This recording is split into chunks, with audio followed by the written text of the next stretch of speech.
So now we're going to move on down the body of the bird, doing the shoulder and the wing. Process will be the same as we used for the blue feathers on the head, starting with a layer of light phthalo blue.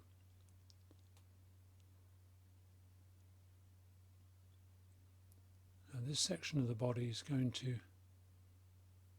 exhibit quite a number of shape changes, so there'll be areas of highlight and also areas of shadow that will help to show that undulating form.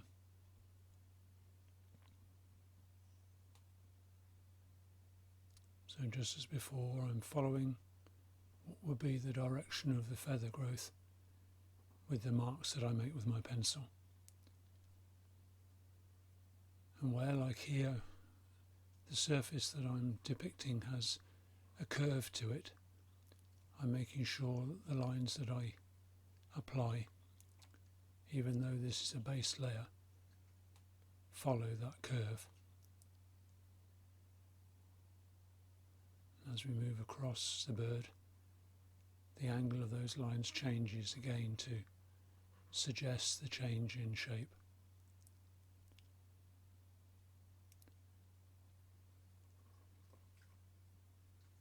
Those upper feathers that I put a base layer on to begin with are very indistinct, almost like fur in as much as they are fine and not particularly defined in structure. But as we move down the wing, we get to these wing coverts, which are small feathers at the upper edge of the wing, and we start to see shapes that are more readily recognisable as individual feathers. So I put in outlines just to reinforce where those shapes are going to be. I've drawn in a line that represents the central vein of the feather,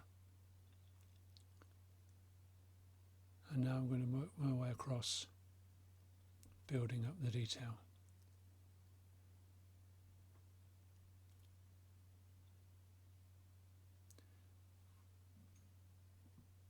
So after a first base layer of the light phthalo blue, I'm back with the peacock blue, beginning to build the structure.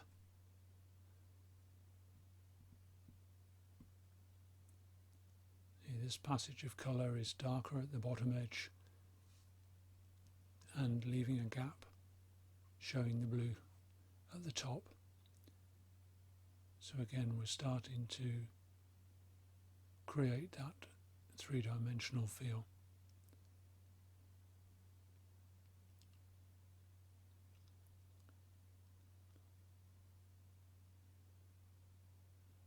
I'm using my bright blender now, having applied those three areas of peacock blue, working over the whole area now, and you can see it's dragging the peacock blue across that gap that I left, just again softening the whole effect, but still leaving a suggestion of shape by the highlight line that runs along the top of each of these sections.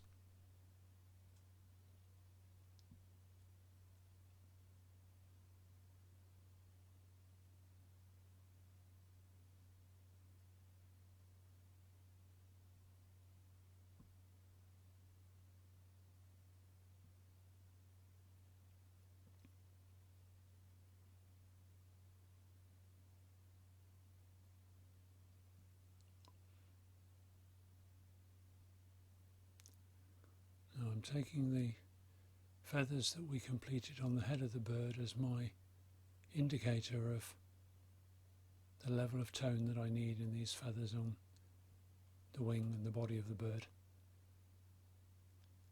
And that first blended portion was obviously a lot lighter in tone than the head, so now I'm coming back in again and as I normally do, building it up in layers of colour, looking for subtle changes and variations, and gradually building both the detail and the structure.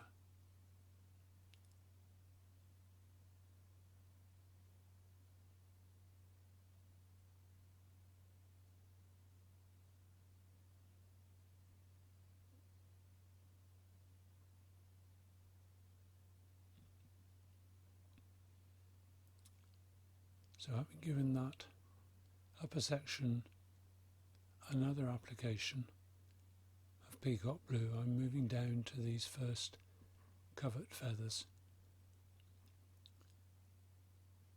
And what I'm doing is just filling in some dark colour on one side of each individual feather. The feathers themselves have a slightly convex surface, so by putting a darker colour on the shadow side of each feather, it just helps to again to suggest that slightly varied shape. Portions of the feathers to the right are slightly more illuminated than the sides of the feathers on the left.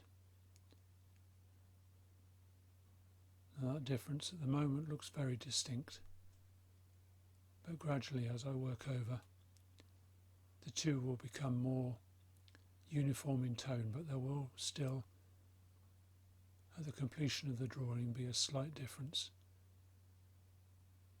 just enough to show that feather structure.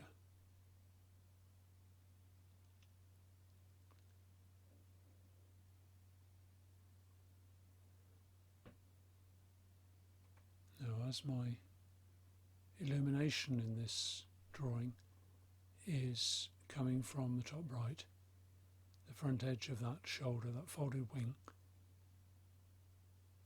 will be darker.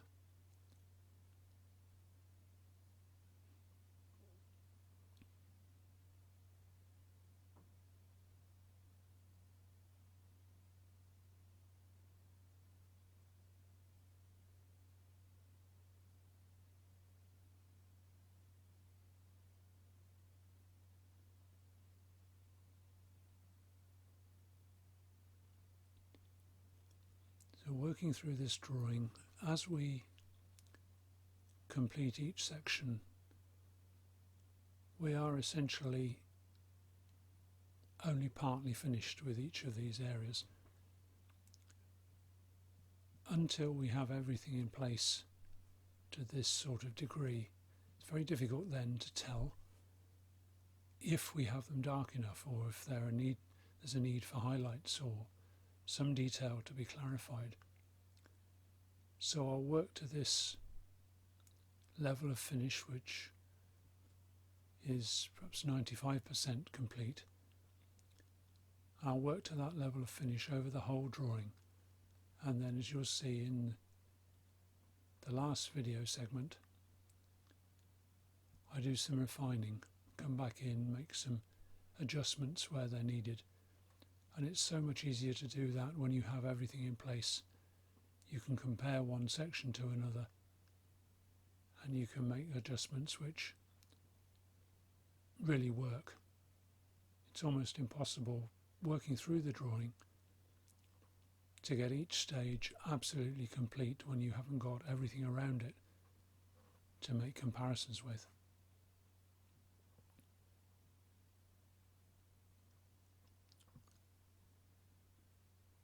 So reinforcing these darker segments again.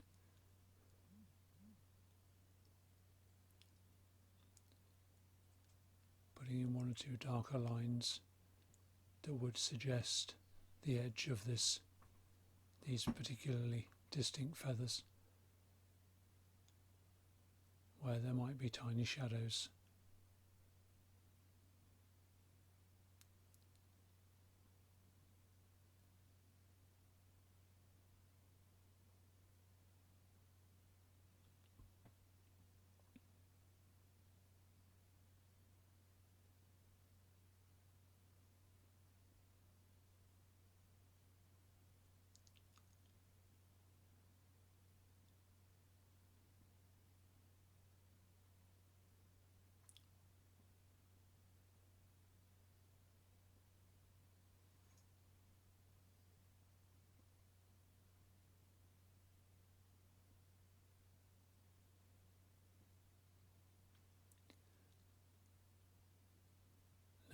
using the Payne's grey pencil, using it very selectively, but picking out one or two little breaks in the feathers where there'll be a deeper shadow,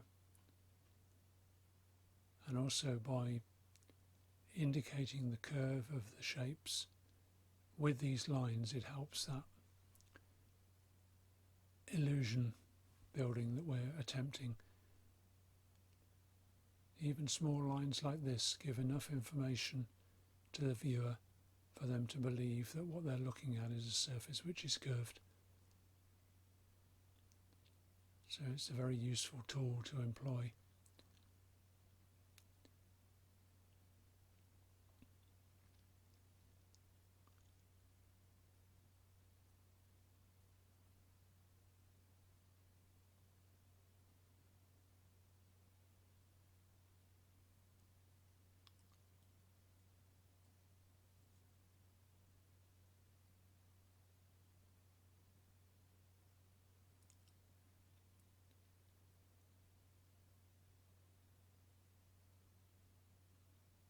Now we're really starting to achieve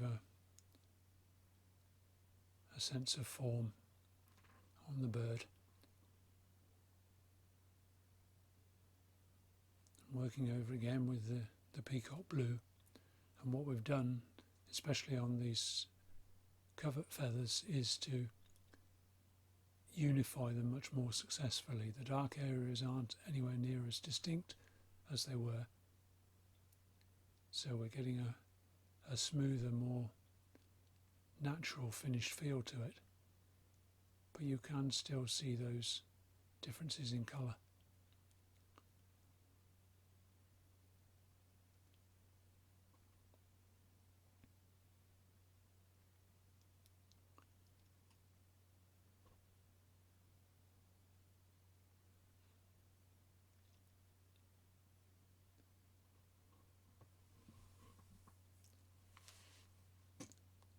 As we move down the wing, the same sequence is employed again. The light blue first, peacock blue work on top, and using the peacock blue and the Payne's grey where there are areas that need a suggestion of shadow. Now on this left hand edge of the wing, I'm drawing in some sections, some small lines which have suggested that there will be detail there where the orange breast feathers actually overlap the folded wing. If a bird's sitting with its wings tucked in tight, sometimes those contour feathers that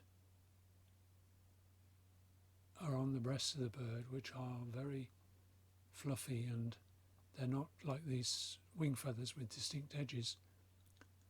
They're there to make the bird streamlined and aerodynamic, and also to give them some insulation, so they have a very almost fluffy appearance to them. And as the bird folds its wings, sometimes these feathers just overlap the edge a little bit. Some of these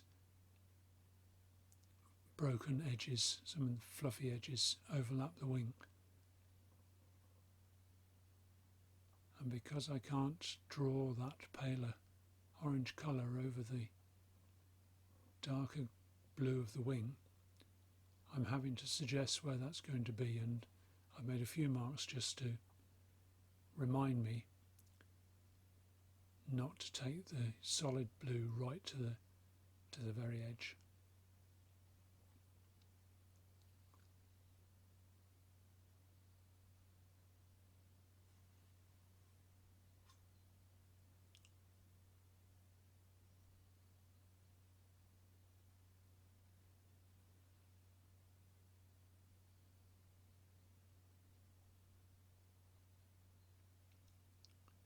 So these larger feathers are ones that are referred to as secondaries. They again overlap one another very nicely in a particular and distinct pattern. Looking at the bird as we are, the feathers overlap with the feathers on the right hand side being on top, and everything subsequently as we move right to left sitting underneath.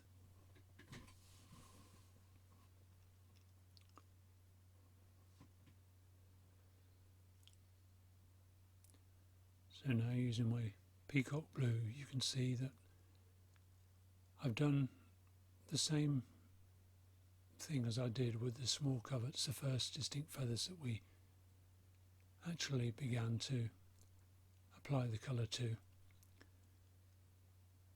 I made the darker, or the left hand edge of the feather darker than the right, and I've done the same on the ends, on the feathers on the right hand side here.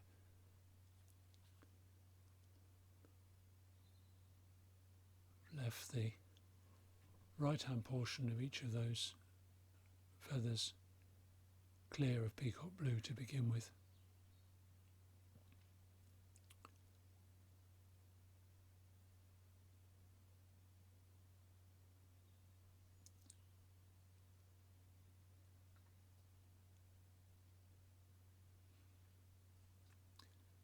Now I've indicated more of that overlapping breast section on the left hand edge of these feathers, and that's where I'll leave it for now. When we get to the stage of introducing the lovely orange, then those two areas will be incorporated and finished to a greater degree. These initial marks are just to show me where those feathers overlap.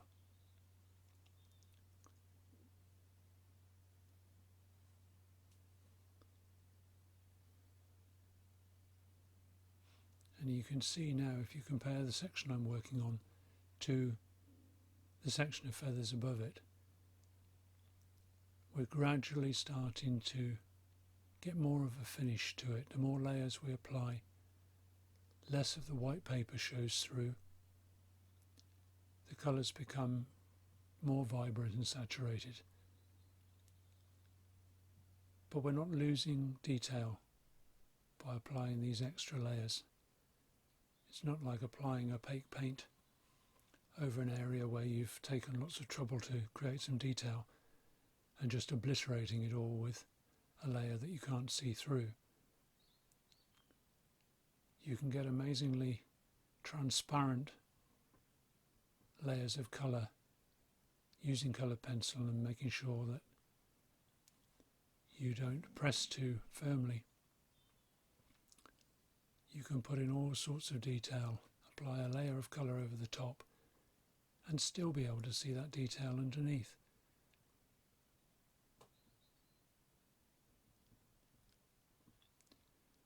Now my Payne's grey I've used to indicate some shadows along the edge of these clearly defined feathers.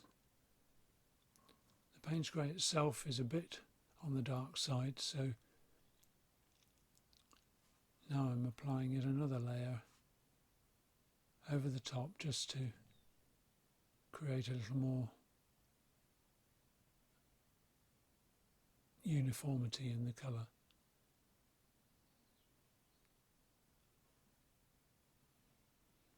And you'll see with these shadow lines that I'm applying, I'm only putting them along the bottom edge of each of these long feathers. And that's essentially because the feathers are joined to the wing at the top and will all sit nice and tightly together. But the further away from that point they get, the more potential there is for them to open up a little and create some shadows. So I don't drag the long shadows all the way to the top of the feather. I make them more distinct at the base and then gradually fade them out the higher up the feather they get.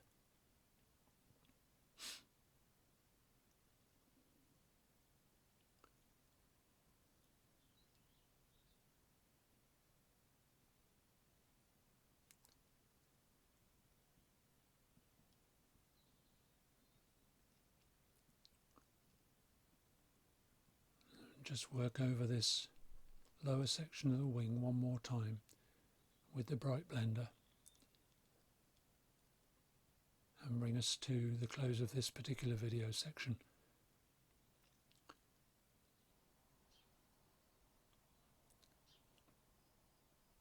And in section 4 we'll begin to work on the orange feathers of the Kingfisher.